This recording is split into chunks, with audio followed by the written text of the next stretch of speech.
चलिए सीधा लिए चलते हैं आपको भोपाल, जहां पर मंत्री चैतन्य कश्यप कैबिनेट बैठक में हुए प्रस्तावों पर जानकारी दे रहे हैं। क्योंकि इस चुनाव के अंदर यह एक स्थानीय उत्पाद है जिसे राष्ट्रीय ब्रांड की एक स्थान प्राप्त हुआ। झालमुड़ी आज सब लोगों ने खाई और मुझे लगता है कि जैसे जैसे झालमुड़ी की बात आ रही है सब लोगों को उसकी क्या है कि देखना है। तो मैं ऐसा मानता हूँ कि झालमुड़ी हमारे मध्य प्रदेश का भी यह एक मुख्य खाद्य पदार्थ है। जिस तरीके से हम सेव परमल, हमारे रतलाम की सेव व परमल मिला के खाते हैं, ये उसी का एक स्वरूप है। तो यह जो परमल है, चाहे महाराष्ट्र में भेलपूरी हो या झालपुड़ी हो, ये सारी चीज़ें हमारी राष्ट्रीय एकता का भी प्रदर्शन करती है। और प्रधानमंत्री जी ने इसे बड़े अच्छे तरीके से पूरे देश के अंदर फैलाया है। तो यह एक बड़ी सफलता भारतीय जनता पार्टी की है। इसी के साथ मध्य प्रदेश में मुख्यमंत्री जी ने बताया कि गेहूं उपार्जन का कार्य बड़ी त्वरित गति से व सफलतापूर्वक चल रहा है। अभी तक 100 लाख मीट्रिक टन हमको उपार्जन करना है। उसमें से 41 लाख मीट्रिक टन हम उपार्जन कर चुके हैं और उसका 6,520 करोड़ रुपए का भुगतान भी किसानों को किया जा चुका है। टोटल 14,70,000 किसानों का बुकिंग हुआ है।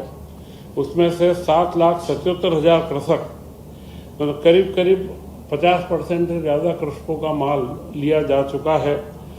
बड़े एवं मध्यम किसान करीब करीब 6 लाख हैं।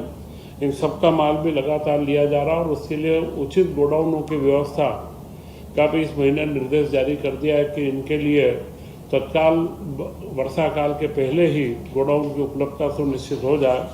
तो यह जो 40 रुपये प्रति क्विंटल अतिरिक्त बोनस राज्य सरकार की ओर से दिया गया है और करीब करीब 20 लाख से ज़्यादा टन अतिरिक्त उपार्जन इस बार होगा। तो यह एक किसानों के हित का बहुत बड़ा कार्य मध्य प्रदेश के अंदर बड़ी सफलता के साथ में संचालित किया जा रहा है। मुख्यमंत्री जी ने बताया कि उनके द्वारा जो वैदिक काल गणना की घड़ी जो उनके बंगले के बाहर में स्थापित है, वह एक वैदिक काल गणना की घड़ी प्रधानमंत्री नरेंद्र मोदी जी को भेंट की गई थी और उसका प्रधानमंत्री जी ने काशी विश्वनाथ के मंदिर में स्थापना करवाई है। और उन्होंने कहा कि यह घड़ी काशी विश्वनाथ में स्थापित होने से, क्योंकि हमारे देवी अहिल्याबाई के द्वारा काशी विश्वनाथ मंदिर का जीर्णोद्धार किया गया था और वैदिक काल गणना का इसका जो प्रारंभ हुआ है वह भी हमारे यहाँ उज्जैन से हुआ है। तो यह घड़ी वहाँ पर एक ऐतिहासिक रूप से पूरी दुनिया के जो पर्यटक आते हैं उनके सामने एक मापदंड स्थापित करेगी। तो यह एक महत्वपूर्ण काल गणना की घड़ी जब भी आप लोगों को भी लगे तो काशी विश्वनाथ के मंदिर में यह घड़ी स्थापित है, इसके बारे में चर्चा का विषय बने। तो यह एक हमारे मध्य प्रदेश और मालवा का एक महत्वपूर्ण जो सौगात है दुनिया को, उससे पूरी दुनिया समझ में आएगी। इसी के साथ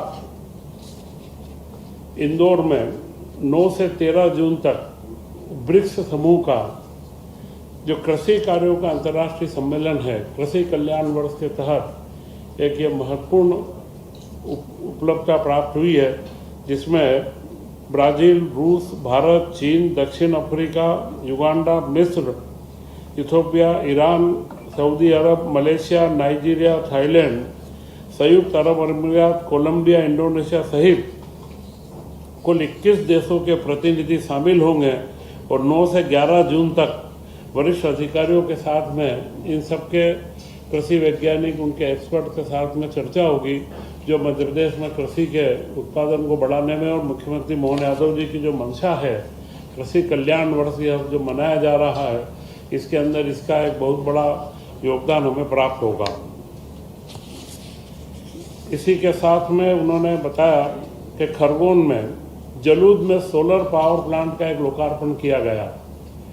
यह सोलर के पावर प्लांट हम लगातार मध्य प्रदेश के अंदर बड़े से बड़े लगाते गए हैं परंतु इस पावर प्लांट की एक बड़ी विशेषता है कि यह इंदौर नगर निगम ने लगाया है।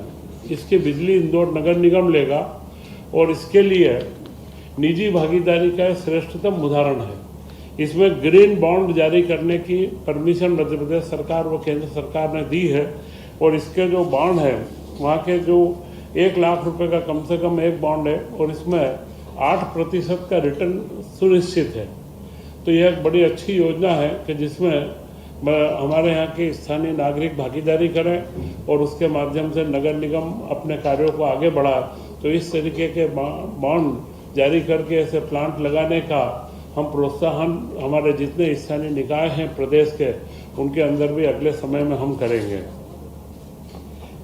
श्रमिकों के लिए एक महत्वपूर्ण निर्णय मध्य प्रदेश ने सबसे पहले लिया है, वह है श्रम स्टार रेटिंग की अनूठी पहल है। श्रम स्टार रेटिंग का एक फॉर्मेट बनाया गया है और अभी तक 554 से ज़्यादा उद्योगों ने इसमें भागीदारी की, हमें सहभागिता करने की मंजूरी भी दी है। इसमें उन उद्योगों को यह प्रमाणित दिया जाएगा कि उनके स्टार रेटिंग क्या है। श्रम स्टार की रेटिंग, लेबर की स्टार रेटिंग क्या है कि वो मजदूरों के कल्याणकारी काम, मजदूरों के प्रति क्या क्या उनकी सुविधाएं दी गई, उससे उस यूनिट का स्टार रेटिंग किया जाएगा और वो अपने उत्पाद के ऊपर, अपने प्रोडक्ट पर वो स्टार रेटिंग वो अंकित करेंगे, जिससे एक उनके प्रोडक्ट को, ब्रांड को एक लाभ भी मिले और उनकी प्राथमिकता निश्चित हो कि जो अच्छे वातावरण में, श्रमिकों के अच्छे माहौल में जो उत्पाद पैदा करते हैं उनका रेटिंग बदलता जाएगा। तो यह रेटिंग की व्यवस्था प्रारंभ करने वाला मध्य प्रदेश सबसे पहला राज्य बना है, जिससे मध्य प्रदेश के श्रमिकों को उनको कल्याणकारी सेवाएं व उनकी सुविधाएं जो उद्योगों के अंदर चाहिए वो मिलेगी। इसी के साथ में कैबिनेट में आज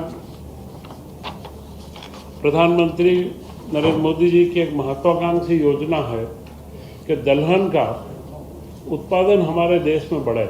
आज भी हम देश में 60 से 65% दलहन का इंपोर्ट करते हैं। तो पूरा एक दलहन उत्पादन के लिए एक मिशन चालू किया गया है, दलहनों में आत्मनिर्भरता मिशन। इसके तहत मध्य प्रदेश के अंदर 2442 करोड़ रुपए की स्वीकृति आज दी गई है, जो आगामी 5 वर्षों के लिए पूरा खर्च का अनुमान है। इन 5 वर्षों में दलहन की गुणवत्ता, उसका बीज का प्रमाणीकरण, उनके बीजों का ग्रेडिंग और उनकी मार्किंग करना, प्रोडक्शन और उसके यूनिट लगवाना, ये सारे कार्य यहाँ पर चलाए जाएंगे।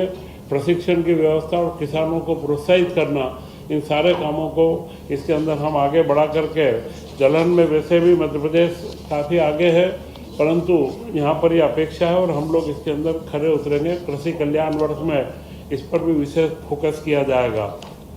इसी के साथ में व्यापार और व्यापार से संबंधित कल्याण कार्य, इसके लिए राष्ट्रीय स्तर पर एक राष्ट्रीय व्यापारी कल्याण बोर्ड गठित किया गया है। उसी के तर्ज पर केंद्र सरकार की मंशा के अनुरूप मध्य प्रदेश सरकार में औद्योगिक निवेश मंत्रालय, जो जिसके भारत साधक हमारे मुख्यमंत्री डॉक्टर मोहन यादव जी हैं, उन्होंने मध्य प्रदेश का राज्य स्तरीय व्यापार कल्याण बोर्ड स्थापित करने का निर्णय लिया है और उस बोर्ड में माननीय मुख्यमंत्री जी की अध्यक्षता रहेगी और इसमें MSME विभाग, सूक्ष्म लघु मध्यम विभाग, जिसका आप अभी मेरे पास दायित्व है, यह उसके सदस्य रहेंगे। इसके अलावा 7-8 विभाग जो प्रमुख व्यापार से संबंधित रहते हैं वे इसके मेंबर रहेंगे और उसमें अशासकीय रूप से फिक्की और इसके जैसे जो प्रतिष्ठित लघु उद्योग भारती और अन्य जो संस्थान हैं, 5-6 संस्थानों के प्रतिनिधि और 10 अशासकीय सदस्य जो व्यापार के वृद्धि व विकास व इनके कर्मचारियों के कल्याण के बारे में सलाह दे सके, उनको भी इसके अंदर मेंबर बनाया जाएगा। और इस बोर्ड की जिला स्तर पर भी समितियां बनाई जाएगी। वैसे इसका मुख्य उद्देश्य है कि निर्यात को प्रोत्साहन देना।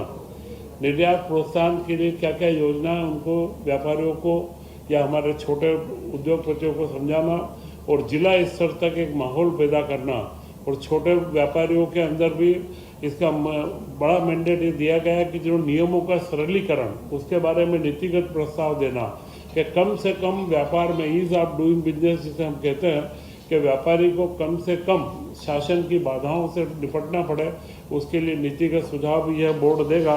तो यह महत्वपूर्ण निर्णय श्रम के मामले में जानकारी दी गई और दलहन व व्यापारियों के साथ में आज निरंतरता के करीब लोक कल्याणकारी विकास कार्यों के 38,555 करोड़ रुपए के 5 साल की निरंतरता के, जिसमें 4 लोक निर्माण विभाग के हैं, 4 महिला बाल विकास विभाग के हैं और इलेक्ट्रॉनिक मैन्युफैक्चरिंग क्लस्टर के लिए 1295 करोड़ रुपए की स्वीकृति आज इसके अंदर दी गई है।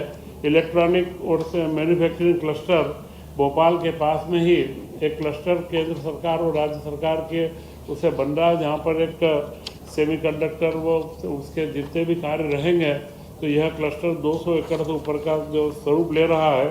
तो इसकी जो नीति थी उसका शुरुआती इन्वेस्टमेंट के साथ में अगले 5 साल में 1295 करोड़ रुपए की स्वीकृति इसके अंदर दी गई है। तो यह सारे कार्य आज की कैबिनेट के अंदर संपन्न किए गए और मुख्यमंत्री जी ने बहुत जो बधाई और शुभकामनाएं प्रधानमंत्री जी के प्रति ज्ञापित करी है, वह एक महत्वपूर्ण पूरे देश के अंदर एक उत्साह का माहौल है और भारतीय जनता पार्टी का हर कार्यकर्ता आज उत्साहित है इन्हें। और इसी तरीके के गुड गवर्नेंस जो हम मध्य प्रदेश में भी आयाम स्थापित कर रहे हैं, यह जो गुड गवर्नेंस है आज देश के अंदर एक दिशा बन चुका है।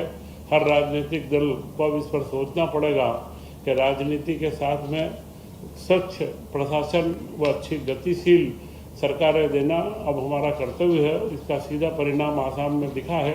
तो यह संपूर्ण कैबिनेट की कार्रवाई मैंने आप सब लोगों के सामने रखी है। जय हिंद।